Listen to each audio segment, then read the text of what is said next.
Alright, YouTube, some days ago, actually, I think about a couple of weeks, it became evident that Obama had lied to the public when he said that he was only made aware of Clinton's private server through the news.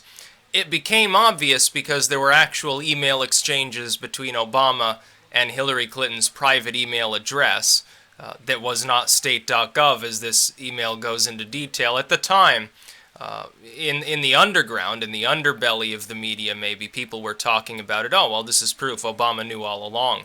She had a private server months and months before actually it was disclosed to the public. He knew that it was going on. The problem being the legacy media, including legacy media outlets like Fox that aren't necessarily co-opted by Clinton, they're not going to report on that. Because it requires guesswork, it requires investigation, it requires a little bit of intelligence and common sense, and they don't have any of these things.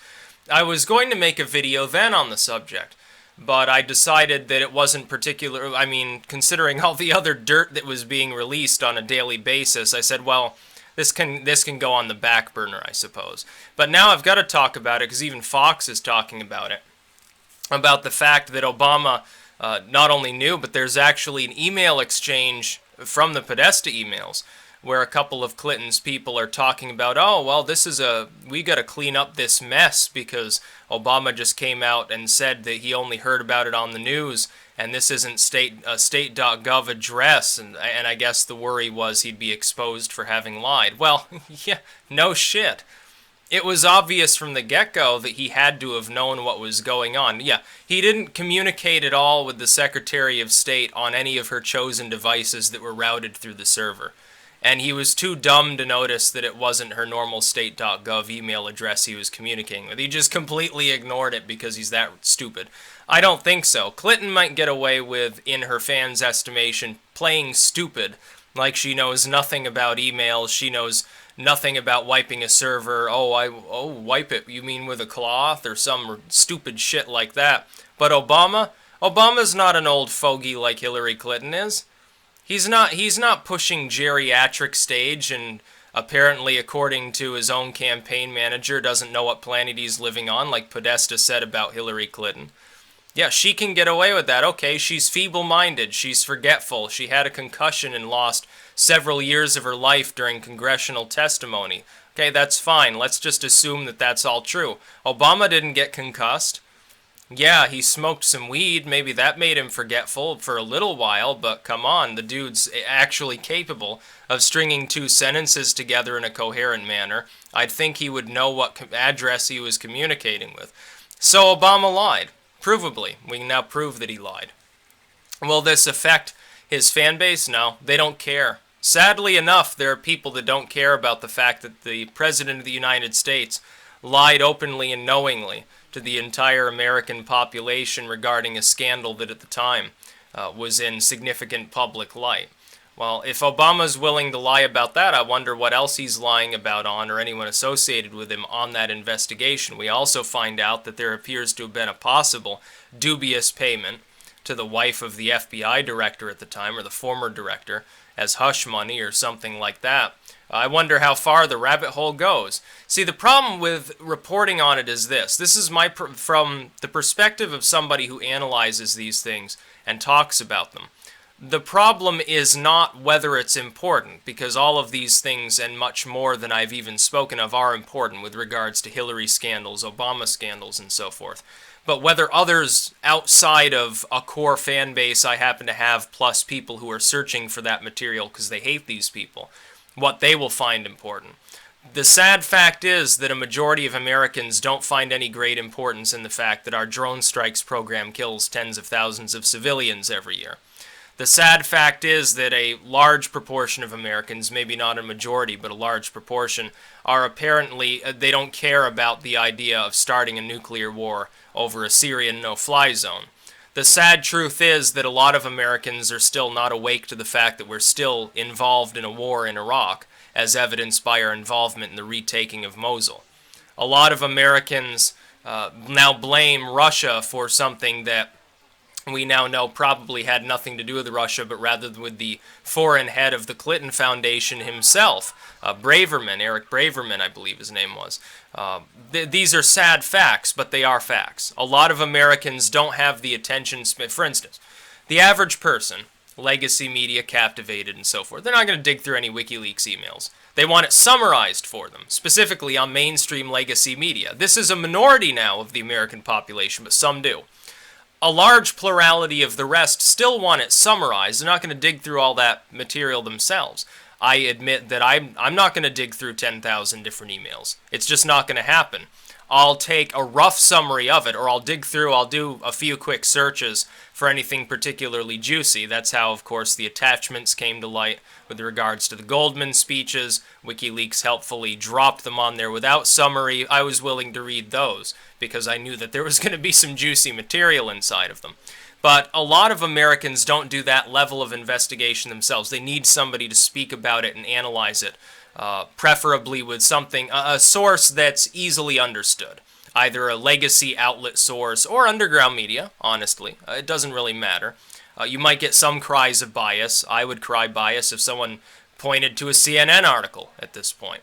Or preferably a proper source like the actual email from WikiLeaks. Well, it's right in the description for anybody who falls into that category. And I know a lot of people do. I don't blame people. They got other things that they have to do.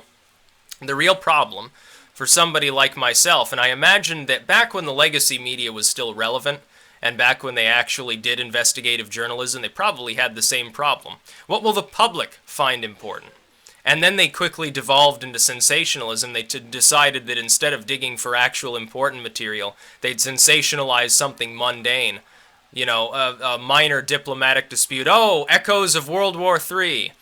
A minor scandal of a candidate they don't like becomes, oh, shocking new claims, tape from 10 years ago, Trump the rapist, or something like that. And then they bury an actual scandal, like the President of the United States knowingly lying to the entire public about an ongoing investigation into a server he knew existed the whole time. He didn't know this was illegal?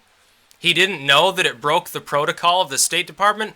The President of the United States was aware that an unsecured private server being held not under lock and key but in a bathroom closet was storing potentially secret information. He did nothing to dissuade her from doing this and nothing to stop her from doing this, despite being obviously empowered in such a scenario to do whatever the hell he wanted overseeing the State Department. He could have had a squad of Marines show up at her house, bash the server to pieces, and haul it in. He could have ordered the gendarmes out, literally speaking, and he chose not to do that. That's what's damaging here. The President of the United States, obviously, is a skilled enough individual, I would hope, after years of being in office in that capacity, to know the sensitivity, or the potential sensitivity, of material he himself, as President of the United States, is exchanging with the Secretary of State. Would not every correspondence that he sends in that official capacity be potentially top secret because of the nature of his job? Or at the very least, would it not be something that's not released to the public until years later as part of an archive if it's found not to contain confidential material? He didn't know that his own correspondence sitting around on a private server backed up to a corporate cloud, no less, that was almost apparently equally unsecured. He didn't know that that was problematic? This is just like the NSA revelations at the time. When he said, oh, I didn't know this was going on, I said, okay. So he's either inept and doesn't know what's going on, that's a problem, or he's corrupt, he knew what was going on and ignored it, which is also a problem. I'm going to say the same here. If he didn't realize, if he truly was dumb enough not to realize that his own correspondence with what he had to have known was a private server, due to the address used, it had nothing to do with anything that the State Department was directly controlling.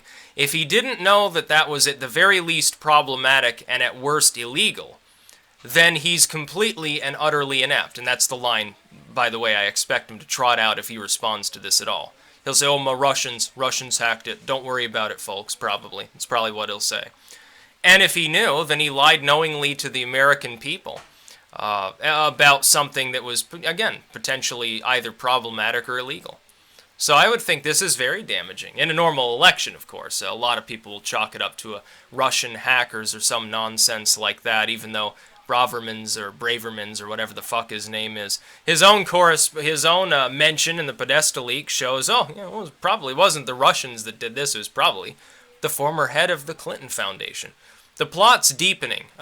Judging from the strange kind of dirt WikiLeaks is now releasing that sort of implicates the White House itself, maybe they do have something more significant up their sleeves. That may be another campaign killer, honestly, for Hillary Clinton. Maybe she knew this sort of stuff was going to come out. Maybe they're going to dump additional info along the same line of reasoning. It's pretty bad when the President of the United States apparently doesn't know that he's not really supposed to be corresponding outside of government addresses with this sort of stuff, especially the Secretary of State. It just doesn't look good. That's about all. Peace out.